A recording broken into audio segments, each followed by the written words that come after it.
The initial food consumed after a 16-hour fast will either be directed entirely to your muscle tissue or converted entirely into fat cells. There's no middle ground, it's one or the other. And most individuals consistently make the wrong choice. Here's what often isn't mentioned when discussing intermittent fasting. The fasting period itself isn't the key. The fast merely sets the stage.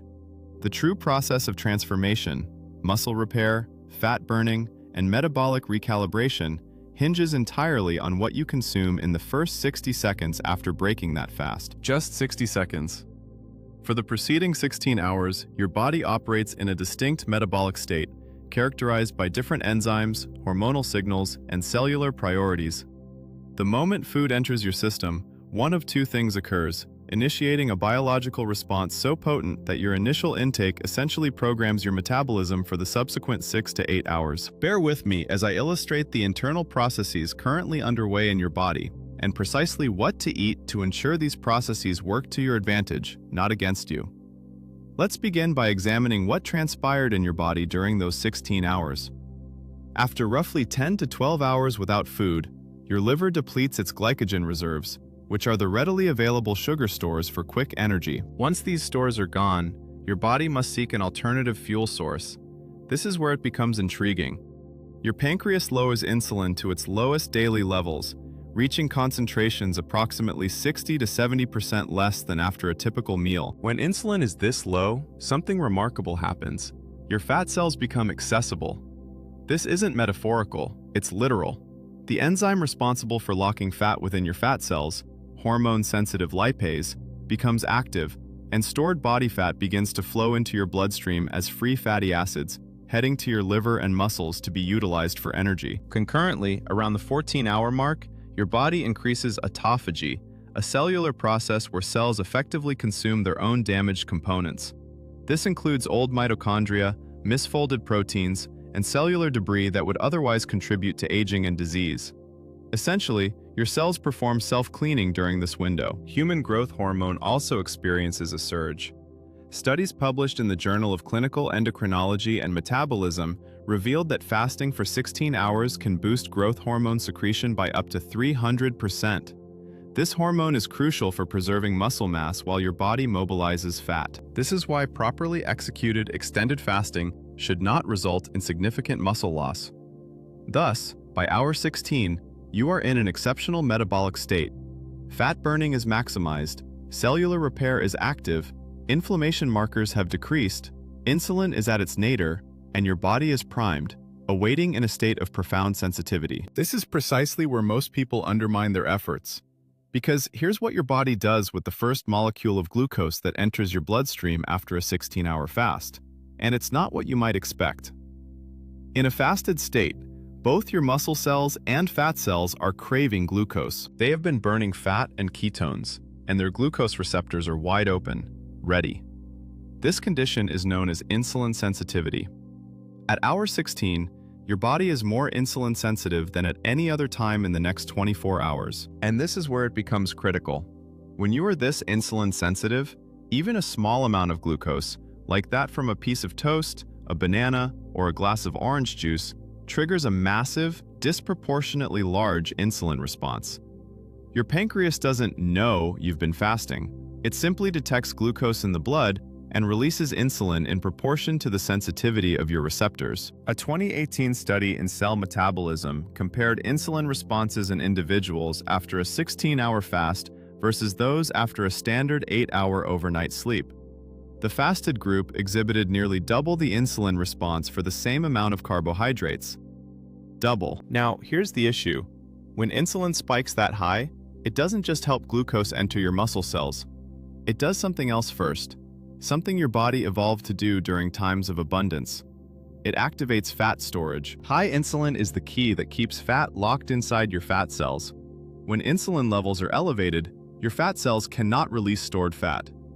Your fat-burning enzymes shut down completely, and all that glucose, instead of being directed towards muscle repair or brain fuel, is driven into fat cells at an accelerated rate. This paradox is why intermittent fasting fails for so many.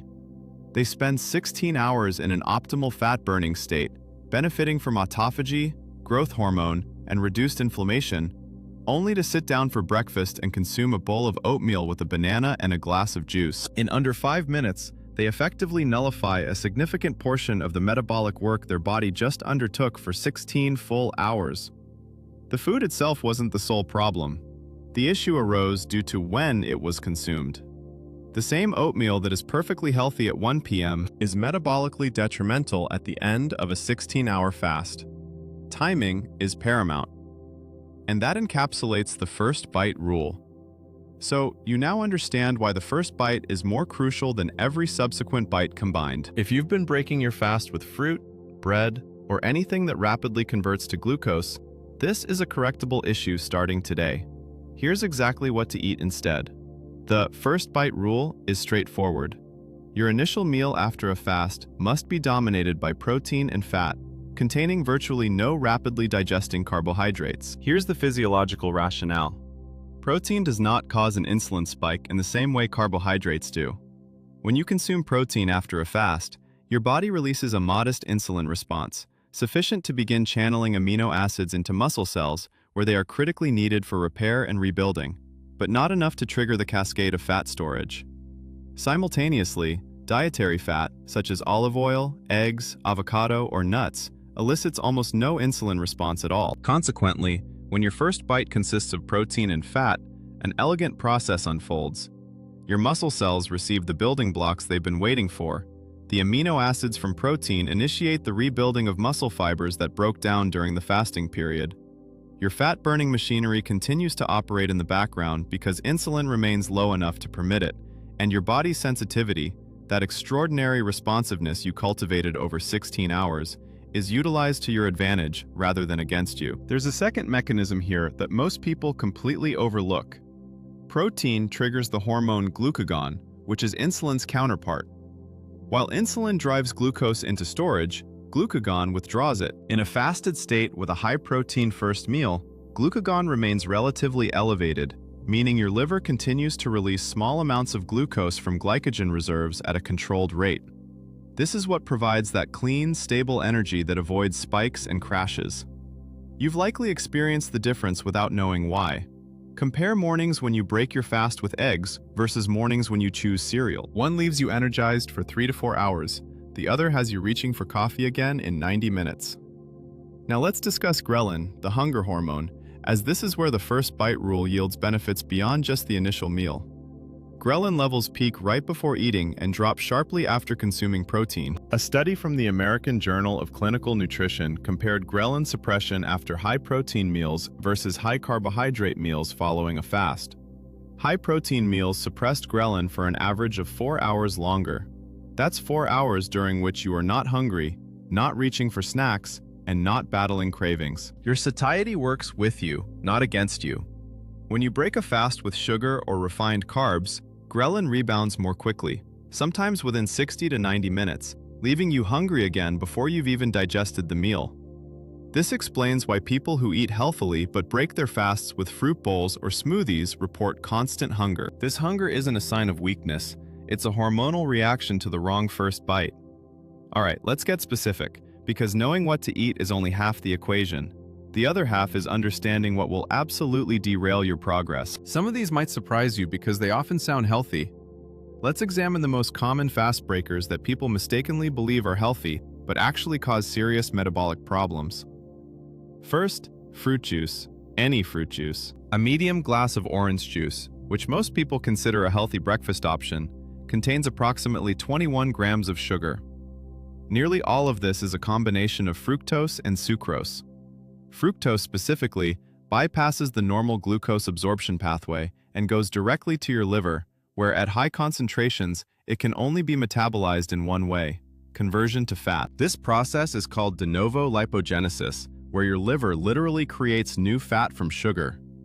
After a 16-hour fast, your liver is primed for this response. A glass of juice is one of the worst possible ways to break a fast. Second, granola and oats. The health food community has spent decades advocating oats as a superfood breakfast, and in certain contexts, that reputation is partly deserved. However, at the end of a fast, oats cause blood glucose to spike at a rate that will trigger the disproportionate insulin response we discussed. The glycemic index of rolled oats is around 57, which isn't catastrophic in isolation, but when combined with the hypersensitivity of a fasted state, the effective glycemic response is significantly amplified. Third, protein bars and meal replacement shakes. Protein bars are particularly deceptive because many people mistakenly believe that any item containing protein is suitable for breaking a fast. However, if you examine the labels of most protein bars, you'll see that while they typically offer 20 to 30 grams of protein, they also include 20 to 35 grams of sugar or maltodextrin. Maltodextrin is a carbohydrate with a glycemic index even higher than that of table sugar. Essentially, you're consuming a sugar bomb disguised as a protein-rich snack, and the protein content offers no protection from the resulting insulin spike. Fourth on the list of foods to avoid is yogurt with fruit. Plain yogurt alone would be a reasonable choice, as it contains protein, some fat, and lactose, which is digested relatively slowly. But the moment you add fruit compote or sweetened fruit, you're essentially turning a protein source into a dessert. The combined glycemic response after a fast can be quite substantial. Fifth, a more subtle culprit is sports drinks and electrolyte beverages that contain dextrose or sucrose. Some people break their fasts with these, thinking they are simply replenishing minerals. While they do replenish minerals, many formulations also contain significant amounts of simple sugars that will trigger an insulin response before you've consumed any actual food calories.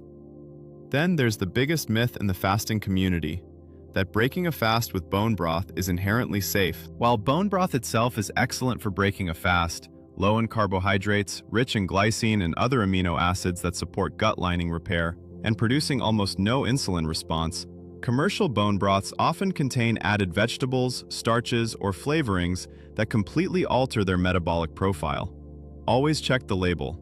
If you prepare it from scratch at home, you're fine. But if it's from a carton at the grocery store, scrutinize the ingredients list carefully. Now that we've navigated the pitfalls, let's construct the ideal meal. Knowing what to avoid is pointless without understanding precisely what to include. Your perfect fast-breaking meal should have 3 components in specific proportions. Component 1 is a high-quality, complete protein source providing 30 to 40 grams of protein. Research from the International Society of Sports Nutrition indicates that 30 to 40 grams of protein per meal maximizes muscle protein synthesis, the body's process of building and repairing muscle tissue. For adults, exceeding 40 grams doesn't significantly boost this response, while consuming less than 25 grams leaves a considerable amount of anabolic signaling untapped. Optimal choices include eggs, particularly whole eggs, not just the whites, wild-caught fatty fish such as salmon or sardines, grass-fed ground beef, unsweetened, full-fat Greek yogurt, cottage cheese, or, for those preferring plant-based options, tempeh. All these sources supply leucine, a specific amino acid that acts as the primary trigger for muscle protein synthesis. Leucine is your body's muscle-building alarm signal, and you need a minimum of about 2.5 grams of leucine per meal to fully activate this pathway. For instance, 3 whole eggs provide approximately 1.8 grams of leucine. Adding 2 ounces of smoked salmon will put you well over the threshold. This combination also delivers roughly 35 grams of total protein in a form your body can effectively utilize at a cellular level. Component 2 is a moderate amount of dietary fat, specifically 15 to 25 grams. At this stage, fat plays a crucial role that extends beyond calorie provision. It slows gastric emptying. When fat is present in the stomach, it signals your gut to release cholecystokinin, a hormone that communicates satiety to your brain and reduces the rate at which food moves from your stomach to the small intestine. This controlled release ensures that even the small amount of carbohydrates you might eventually consume with the meal are absorbed slowly and steadily, rather than causing a sudden flood in your bloodstream. Good fat sources to pair with your fast-breaking meal include half an avocado, which offers about 15 grams of fat, predominantly oleic acid with its anti-inflammatory properties, a tablespoon of olive oil if you're cooking, a small handful of walnuts or macadamia nuts, or simply the natural fats found in whole eggs and fatty fish. Component 3 consists of optional, non-starchy vegetables. These provide fiber, micronutrients, and bulk without significantly impacting your insulin response. Spinach, arugula, cucumber, zucchini, broccoli, and asparagus are all excellent choices.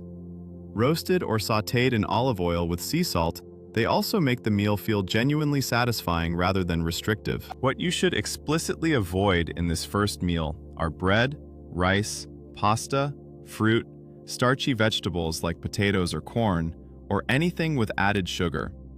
You can reintroduce these items into your second meal of the day. By then, your metabolic baseline will have fully stabilized and your insulin sensitivity will have normalized. A bowl of rice with dinner after a day of clean fasting isn't an issue. However, that same rice as your very first bite tells a completely different story. Now, I'll provide you with a specific recipe for a fast-breaking meal that meets all these criteria, takes under 10 minutes to prepare, and costs less than $6. This is the Muscle First Breakfast Bowl. You'll need 3 whole eggs, 2 ounces of smoked salmon, or a small can of wild-caught sardines in olive oil, half an avocado, 1 cup of baby spinach, 1/4 of a small cucumber sliced thinly, a tablespoon of extra virgin olive oil, sea salt, black pepper, and optionally a squeeze of lemon juice. Begin by heating olive oil in a small pan over medium-low heat. The aim is to cook the eggs slowly. A lower temperature allows the proteins to denature more gently, preserving more of the fat-soluble vitamins, including vitamin D and vitamin A, locked within the yolk. Soft scrambled eggs cooked over low heat retain significantly more nutritional integrity than eggs cooked quickly over high heat. This is more crucial than most people realize, as vitamin D is a key regulator of insulin sensitivity, and individuals with vitamin D deficiency are demonstrably more insulin resistant. While the eggs are cooking, arrange your spinach and cucumber on a plate as a base. Add the avocado, ideally sliced rather than mashed, as its intact cellular structure slows oxidation and preserves more polyphenols. Lay the smoked salmon on top, or open your sardine tin and drain it lightly. When the eggs are soft and just set, still slightly glossy on top, remove them from the heat. Residual heat will complete their cooking in the next 30 seconds. Season with sea salt and black pepper. If you're using sardines packed in olive oil, the oil from the tin makes an excellent drizzle over the entire dish. It's already infused with omega-3 fatty acids from the fish and adds a depth of flavor that olive oil alone doesn't provide. The final meal contains approximately 38 grams of protein, 28 grams of healthy fats, 8 grams of fiber, and fewer than 10 grams of net carbohydrates.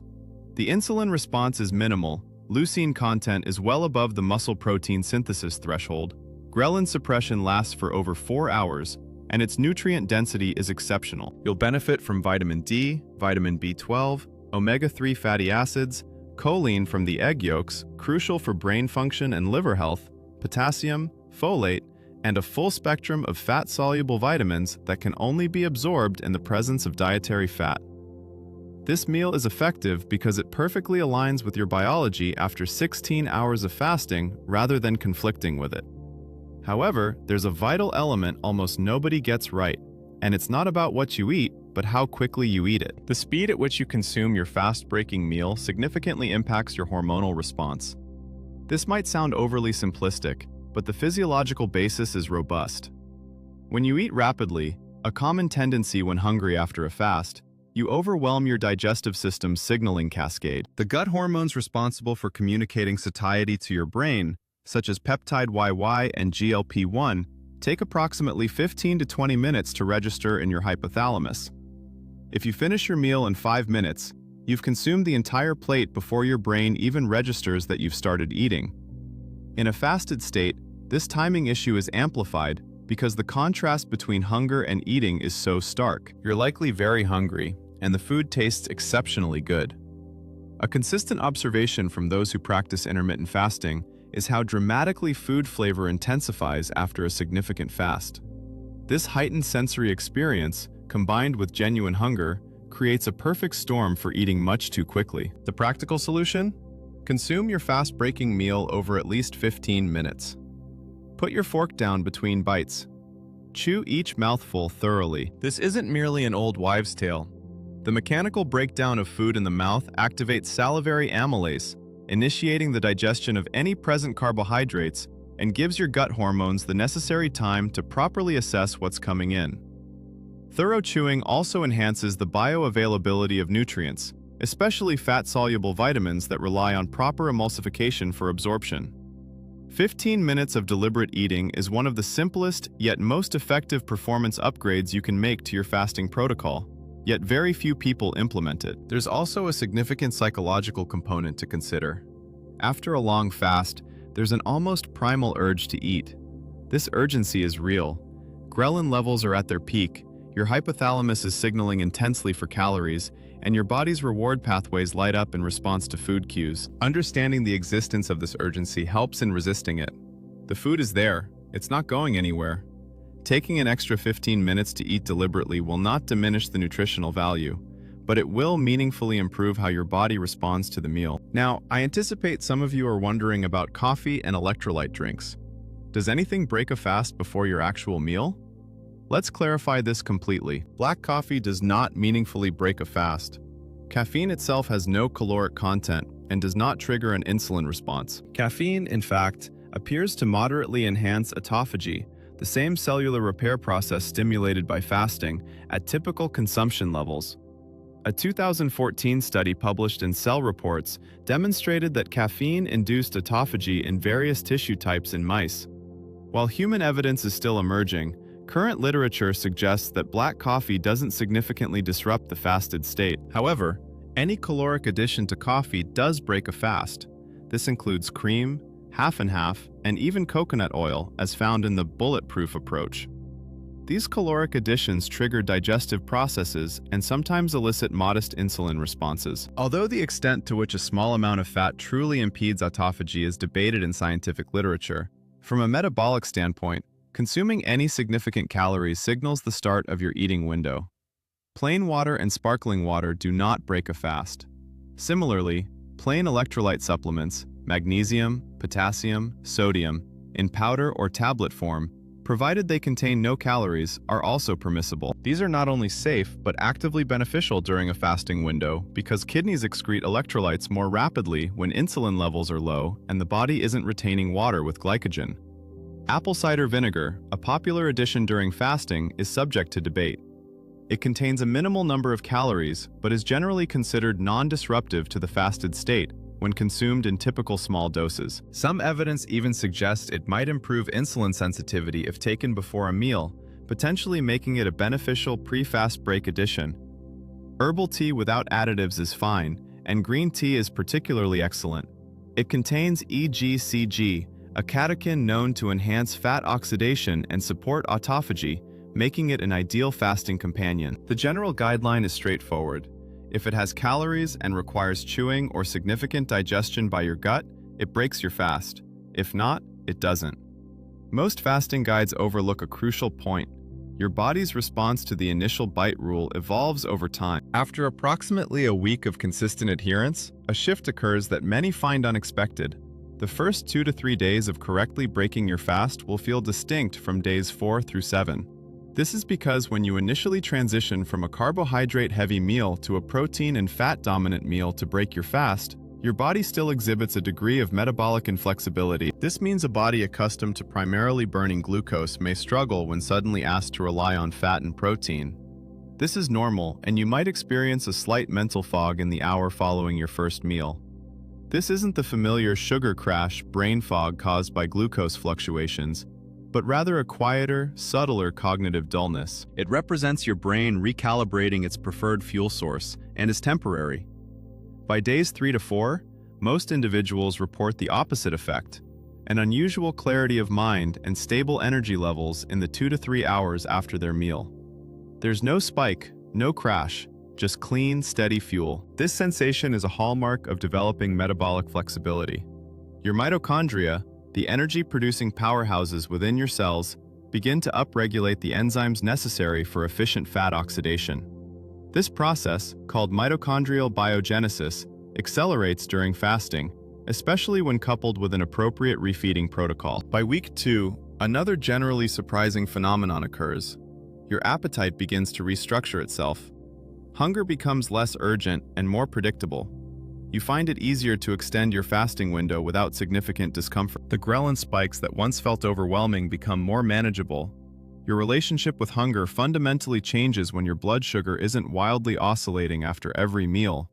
This is the profound, often unmentioned benefit of the first bite rule. It's not just about optimizing a single meal. It's about rewiring the hormonal cycle that governs hunger and satiety throughout your entire day. Consistently applying the first bite rule for 2 weeks doesn't just improve one meal. It rebuilds the metabolic foundation upon which every subsequent meal is processed. However, even with a full understanding of these principles, 3 common mistakes consistently derail people, and they are often more subtle than one might expect. Mistake 1. Viewing the fast-breaking meal as an opportunity to overcompensate. After 16 hours without food, there's a strong psychological urge to eat more than usual. Your brain registers the fasting period as a deficit that needs immediate correction. While overall daily calorie intake is important for body composition and health, overfeeding during your first meal is counterproductive, even if you choose nutritious foods. Consuming 900 calories of protein and fat in one sitting after a fast overwhelms your digestive capacity, forcing your body to prioritize digestion above all other metabolic processes. Your liver, already handling the transition out of gluconeogenesis, must now manage a massive influx of fat for bile production and processing. Your pancreas receives a strong signal to produce digestive enzymes, and your gut diverts blood flow to manage the sudden volume. All of this comes at a metabolic cost, partially negating the clean, efficient state you achieved during the fast. The ideal fast-breaking meal is moderate in total calories, typically 400 to 600 for most adults. This provides enough to fully break the fast, supply essential amino acids and nutrients, and signal satiety without overloading any system. Mistake 2. Introducing carbohydrates within the first 15 minutes of the meal. Some individuals understand the need to avoid leading with carbohydrates, so they start with protein and then add fruit or toast 10 minutes later. From a glycemic perspective, this is only marginally better than leading with carbs. Your insulin response is cumulative. Introducing glucose into a system that has just received a significant protein signal will still trigger a meaningful insulin spike, especially in the context of a fasted state. Your entire first meal should be low in carbohydrates. Carbohydrates can be reintroduced during your second meal. Mistake 3. Breaking the fast too soon after waking. Many who follow a 16-8 fasting protocol, 16 hours fasting, 8 hours eating, feel that their eating window should begin immediately upon waking, breaking their fast within 30 minutes. However, cortisol, your stress and alertness hormone, naturally peaks during the first 30 to 60 minutes after waking, a phenomenon known as the cortisol awakening response. Cortisol directly affects blood glucose, causing a slight elevation as part of the natural waking process. Breaking your fast during this window means your glucose is already slightly elevated when you eat, amplifying the insulin response to your first meal. Waiting 60 to 90 minutes after waking before breaking your fast, even if your 16-hour window has technically elapsed, results in a significantly more controlled metabolic response to your first meal. You're eating into a calmer hormonal environment. This is where the first bite rule transcends a simple fasting tip. It becomes a lens through which you perceive food not merely as fuel, but as a hormonal signal. Every meal initiates a dialogue between what you consume and how your body responds. What we've been discussing isn't truly about intermittent fasting. It's about metabolic communication. Your body constantly interprets the signals you send. Insulin prompts storage, glucagon prompts release, growth hormone prompts building, and cortisol prompts mobilization. Each meal you eat transmits a specific message via one or more of these hormonal pathways. The interpretation of that message, the actual physiological response, is entirely context-dependent. The same piece of salmon means something different to a body that has fasted for 16 hours compared to a body that ate a sandwich 2 hours prior. The same bowl of rice at lunch is metabolized differently than the same bowl of rice as the first meal of the day after a fast. Context, not just content, determines biology. The first bite rule is the most accessible application of this principle because fasting establishes the sharpest possible context. After 16 hours, your body's receptors are maximally sensitized, and its systems are primed in a way they are at no other point in the day. You have a brief window, the first meal after the fast, to either amplify that state or undo it. Most people, through no fault of their own, as this information isn't widely taught, undo it daily with their morning juice, oatmeal, or supposedly healthy granola bar. They fast correctly for 16 hours, only to cancel out much of that benefit within the first 60 seconds of eating. But you no longer have to make that mistake. The recipe is simple: 3 eggs, 2 ounces of salmon, half an avocado, a handful of spinach. It takes 10 minutes to cook, costs about $6, and produces a metabolic response that works with everything your body has built over the last 16 hours, rather than against it. This video is for educational purposes only and isn't medical advice. If you have any medical conditions or take prescription medications, please talk to your doctor before making any changes.